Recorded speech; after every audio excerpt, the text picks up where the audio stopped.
Good morning friends. आज की हमारी क्लास आर्टिकल्स की होने वाली है, जिसमें हम डेफिनेट आर्टिकल द के स्पेसिफिक यूजेस सीखेंगे। तो चलिए क्लास स्टार्ट करते हैं।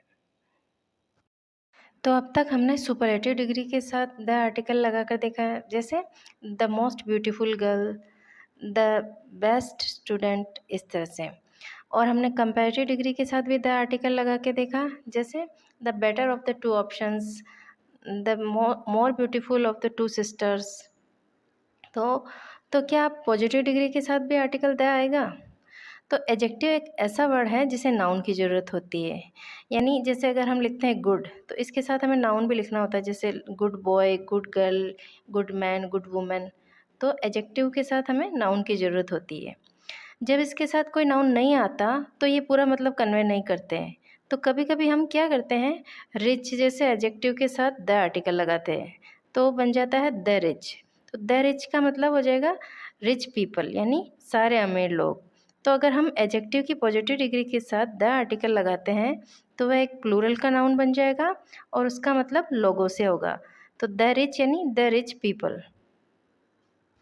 तो डेफिनेट आर्टिकल द का नेक्स्ट यूज हो जाएगा the is used before adjective और participles to represent a class of people. यानी अगर हम एडजेक्टिव की पॉजिटिव डिग्री या पार्टिसिपल, जिसमें present participle, past participle included हैं, के साथ द आर्टिकल लगाते हैं तो वह प्लूरल का नाउन बन जाएगा और उसका मतलब लोगों से या पीपल से होगा।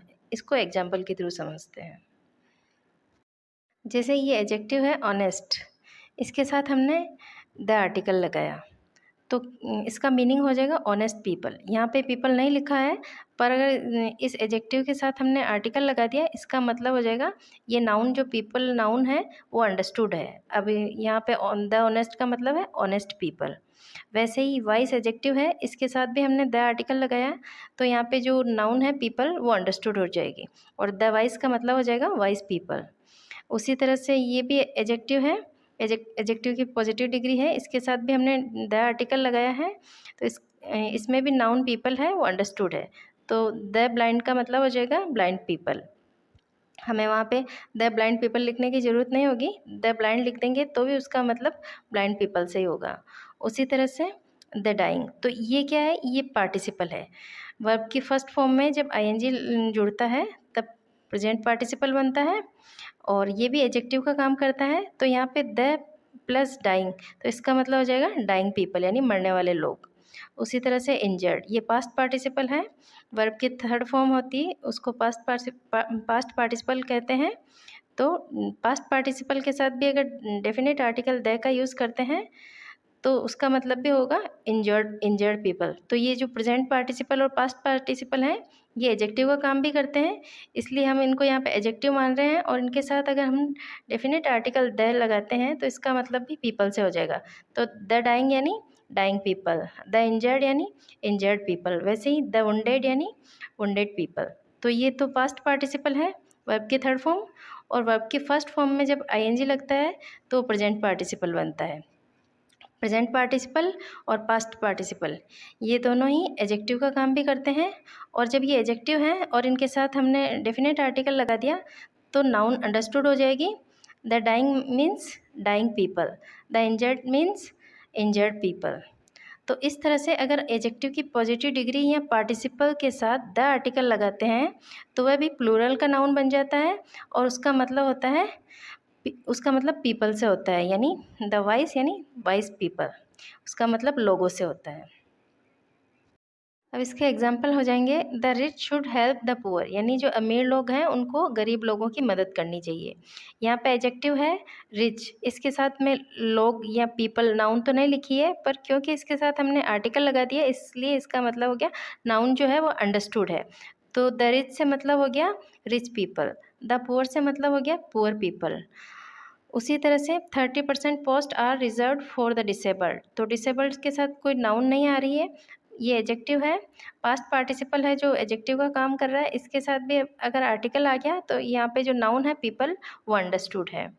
उसी तरह से द इंजर्ड या द वुंडेड यानी घायल लोग, तो वर टेकन टू हॉस्पिटल, यानी जो इंजर्ड या घायल लोग हैं उनको हॉस्पिटल ले जाया गया। तो यहाँ पे नाउन नहीं लिखी है, एजेक्टिव के साथ ही आर्टिकल लगा दिया, इसका मतलब हो गया लोगों से, पीपल से।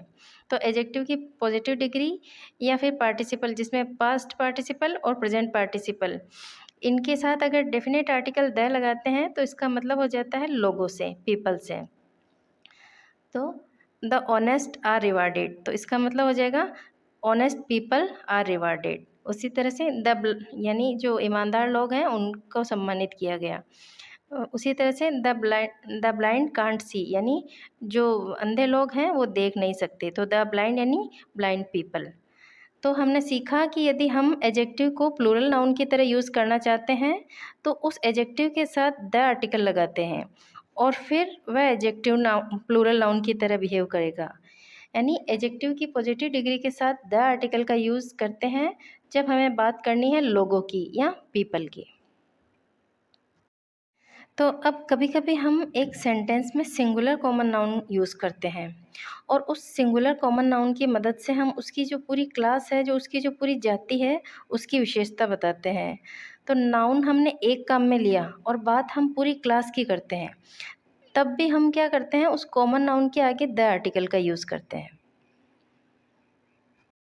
तो डेफिनेट आर्टिकल द का नेक्स्ट यूज हो जाएगा the is use before singular common noun use to represent the whole class. यानी सिंगुलर कॉमन नाउन अगर अपनी पूरी क्लास को रिप्रेजेंट करे तो उसके साथ हम डेफिनेट आर्टिकल द का यूज़ करते हैं। इसको एग्जाम्पल के थ्रू समझते हैं। तो एग्जाम्पल हो जाएगा the camel is the ship of the desert, यानी जो कैमल है, जो ऊँट है, वो रेगिस्तान के जहाज़ हैं। तो यहाँ पे हम किसी एक कैमल की बात नहीं कर रहे हैं, कोई एक ही कैमल नहीं होता है जो रेगिस्तान का जहाज़ होता है। सभी जो कैमल होते हैं वो रेगिस्तान के जहाज़ कहलाते हैं। तो जो ये कॉमन सिंगुलर कॉमन नाउन है, अगर ये पूरी क्लास को रिप्रेजेंट कर रहा है तो इसके साथ हम डेफिनेट आर्टिकल द का यूज़ करेंगे। उसी तरह से जब हम कहते हैं the lion is a wild animal, तो ये हमारा यहाँ पे हमारा मतलब है पूरी लॉयन की जाति से, यानी पूरी क्लास से मतलब हो जाएगा यहाँ पे सभी जो शेर हैं वो जंगली जानवर होते हैं। तो ये भी सिंगुलर कॉमन नाउन है, पूरी क्लास को रिप्रेजेंट कर रहा है, इसलिए इसके साथ हमने डेफिनेट आर्टिकल द का यूज़ किया। उसी तरह से the kangaroo is found in Australia, तो जो ये कैंगरू है ये पूरी क्लास को रिप्रेजेंट कर रहे हैं, यानी सभी जो कैंगरू है वो ऑस्ट्रेलिया में पाए जाते हैं। तो ये सिंगुलर कॉमन नाउन पूरी क्लास को रिप्रेजेंट कर रहा है, इसलिए यहाँ पे भी हमने डेफिनेट आर्टिकल द का यूज़ किया है। उसी तरह से the rose is beautiful flower, यानी जो ये रोज़ की पूरी जाति को रिप्रेजेंट कर रहे हैं, इसलिए इस सिंगुलर कॉमन नाउन के साथ हमने डेफिनेट आर्टिकल द का यूज़ किया है। तो सभी जो रोज़ हैं, सभी जो गुलाब हैं वो सुंदर फूल होते हैं। तो यहाँ पे अगर सिंगुलर कॉमन नाउन अगर पूरी जाति को, पूरी अपनी क्लास को रिप्रेजेंट करते हैं तो उसके साथ हम डेफिनेट आर्टिकल द का यूज़ करते हैं। तो इसमें ध्यान में रखने की बात हो जाएगी कि अगर कॉमन नाउन अगर पूरी क्लास को रिप्रेजेंट करे तो उस कॉमन नाउन से पहले द आर्टिकल आएगा, लेकिन कंडीशन क्या है, वो जो कॉमन नाउन है वो सिंगुलर होना चाहिए, प्लूरल नाउन नहीं होना चाहिए। तो इसमें नोट हो जाएगा सिंगुलर कॉमन नाउन अगर अपनी पूरी क्लास को रिप्रेजेंट करे तो उस सिंगुलर कॉमन नाउन से पहले द आर्टिकल यूज़ होगा, लेकिन अगर प्लूरल कॉमन नाउन से पूरी क्लास को डिस्क्राइब करना हो तो उसके साथ कोई आर्टिकल नहीं आएगा। तो यही बात करने के लिए हम प्लूरल नाउन का भी यूज़ कर सकते हैं। हम कह सकते हैं kangaroos are found in Australia, पर अगर ये जो प्लूरल नाउन है ये पूरी क्लास को डिस्क्राइब कर रहा है तो इसके साथ कोई आर्टिकल नहीं आएगा। उसी तरह से हम कह सकते हैं lions are the king of forest, यानी जो सारे शेर हैं, तो यहाँ पे ये जो नाउन है ये प्लूरल का है, अगर प्लूरल के नाउन से हम पूरी क्लास को डिस्क्राइब कर रहे हैं तो यहाँ पे भी कोई आर्टिकल नहीं आएगा। उसी तरह से जैसे रोजेज़ आर ब्यूटीफुल फ्लावर, यानी जो ये नाउन है ये प्लूरल का नाउन है, यानी सारे जो रोज़ हैं वो सुंदर फ्लावर होते हैं। तो अगर ये जो प्लूरल का नाउन है ये पूरी क्लास को डिस्क्राइब कर रहा है तो यहाँ पे भी कोई आर्टिकल नहीं आएगा। और अगर सिंगुलर कॉमन नाउन अगर पूरी क्लास को रिप्रेजेंट करता है तो उस सिंगुलर कॉमन नाउन से पहले द आर्टिकल आएगा, जैसे the rose is a beautiful flower. पर रोजेज़ आर ब्यूटीफुल फ्लावर, यहाँ पे कोई आर्टिकल नहीं आएगा। और अगर यहाँ पे रोज़ होता तो आर्टिकल आता, यहाँ पे लॉयन होता तो आर्टिकल द आता, यहाँ पे सिर्फ कंगारू होता तो आर्टिकल द आता। पर क्योंकि ये प्लूरल नाउन है और पूरी क्लास को डिस्क्राइब करते हैं, इसलिए इनके साथ कोई आर्टिकल नहीं आएगा। नेक्स्ट ध्यान में रखने की बात है कि जिस तरह से हम लॉयन शब्द का यूज़ पूरी लॉयन की जाति को रिप्रेजेंट करने के लिए करते हैं, उसी तरह से मैन का यूज़ भी पूरी मानव जाति के लिए करते हैं। तो we use the word man to talk about whole mankind. तो जब हम मैन का यूज़ पूरी मानव जाति के लिए करते हैं तो कोई आर्टिकल नहीं आएगा। जैसे हम अगर लॉयन का यूज़ पूरी लॉयन की पूरी क्लास के लिए करते हैं तब हम बोलते हैं द लॉयन। उसी तरह से काऊ शब्द का यूज़ जब हम पूरी क्लास के लिए करते हैं तब हम बोलते हैं द काऊ। लेकिन अगर मैन का यूज़ पूरी मानव जाति के लिए किया जाता है तो उसके साथ कोई आर्टिकल नहीं आएगा। तो नोट हो जाएगा, no article is use before the word man या mankind meaning all man woman when it is used to talk about the whole mankind। यानी जब मैन या मैनकाइंड शब्द का यूज़ पूरी मानव जाति के लिए किया जाता है तो उसके साथ कोई आर्टिकल नहीं आएगा।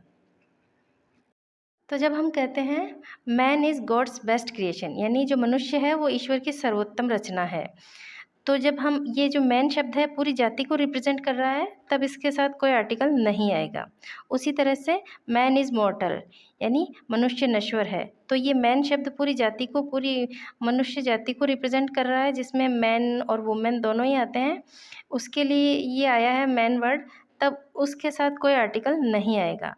तो जब मैन या मैनकाइंड शब्द का यूज़ पूरी मानव जाति के लिए किया जाता है तो उसके साथ कोई आर्टिकल नहीं आता है। बाकी जो दूसरे कॉमन नाउन हैं, अगर सिंगुलर कॉमन नाउन से पूरी जाति को रिप्रेजेंट किया जाता है, जैसे लॉयन, काऊ, तब उनके साथ डेफिनेट आर्टिकल द आता है। पर ये जो मैन वर्ड है, अगर ये पूरी जाति को रिप्रेजेंट करता है तो उसके साथ कोई आर्टिकल नहीं आएगा। पर अगर हमें कहना हो the man whom I met yesterday is a famous doctor, यानी वह व्यक्ति जिससे मैं कल मिला था वो एक फेमस डॉक्टर है, तो यहाँ पे ये जो मैन शब्द है ये पूरी जाति को रिप्रेजेंट नहीं कर रहा है। द आर्टिकल लगाने से मतलब होगा वो व्यक्ति जिससे मैं कल मिला था वो एक फेमस डॉक्टर है। तो यहाँ पे हम किसी खास व्यक्ति के बारे में बात कर रहे हैं और ये मैन शब्द पूरी जाति को रिप्रेजेंट नहीं कर रहा है और किसी खास व्यक्ति के बारे में हम बात कर रहे हैं, तब हम इसके साथ डेफिनेट आर्टिकल द लगा सकते हैं। उसी तरह से हम कह सकते हैं the man in black shirt is my uncle, यानी वो व्यक्ति जो ब्लैक शर्ट में है वो मेरे अंकल हैं। तो यहाँ पे भी ये पूरी मानव जाति को रिप्रेजेंट नहीं कर रहा है, हम किसी खास आदमी के बारे में बात कर रहे हैं, वो आदमी जो ब्लैक शर्ट में है उसके बारे में बात कर रहे हैं, यानी वो आदमी, तब हम कह सकते हैं द मैन। तो इस तरह से मैन शब्द का यूज़ अगर पूरी मानव जाति के लिए किया जाता है तब उसके साथ कोई आर्टिकल नहीं आता। और अगर हम किसी खास आदमी के बारे में बात कर रहे हैं, यानी वह व्यक्ति जिससे मैं कल मिला था या वह व्यक्ति जो ब्लैक शर्ट में है, तो किसी खास आदमी के बारे में बात कर रहे हैं तब हम उसके साथ, किसी डेफिनेट आदमी के बारे में हम बात कर रहे हैं तब उसके साथ डेफिनेट आर्टिकल द का यूज़ कर सकते हैं। क्लास आपको पसंद आई तो प्लीज़ वीडियो को लाइक करें, चैनल पर नए हैं तो चैनल को सब्सक्राइब करें और वीडियो अपने फ्रेंड्स के साथ शेयर ज़रूर करें। Thanks for watching.